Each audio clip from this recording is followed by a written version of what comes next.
Bluetooth என நாம் அறியும் தொழில்நுட்ப பெயருக்கும் அதன் சிம்பிளுக்கும் காரணம் ஒரு அரசரின் பற்கள் தான் என்றால் நம்ப முடிகிறதா? நீங்க நம்பலினாலும் அதுதான் நெசம். ஆமாங்க, ஹெரால்ட் ப்ளூடூத் ஹோம்சன்.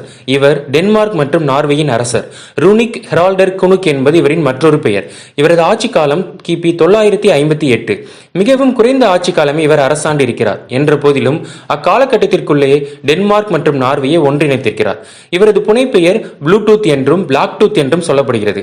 அரசர் ப்ளூடூத் மிகவும் குறுகிய காலத்தில் டென்மார்க் மற்றும் நார்வேயை இணைத்தது போலவே ப்ளூடூத் தொழில்நுட்பம் பல்வேறு மின்னணு சாதனங்களை குறுகிய காலத்தில் ஒன்றிணைக்கிறது. அதனாலே அறிவியல் விஞ்ஞானிகள் இத்தொழில்நுட்பத்திற்கு ப்ளூடூத் என பெயரிட்டனர். இவரின் பற்கள் பார்ப்பதற்கு மிகவும் மோசமடைந்து கருநீல நிறத்தில் இருக்கும். அதனாலே இவருக்கு இப்பெயர் வந்தது. இப்பற்கள் இவ்வாறு மாறுவதற்கு காரணம் ப்ளூபெரி என்ற பழமாகும். அரசர் இதை விடாது உண்டு வந்தார். இது மறுபுறம் இருக்க ப்ளூடூத் என்ற லோகோவானது இவரின் முதற் பெயரையும் ருனிக் குறியீடையும் குறிக்கின்றது என்றும் கூறுகின்றனர். நன்றி.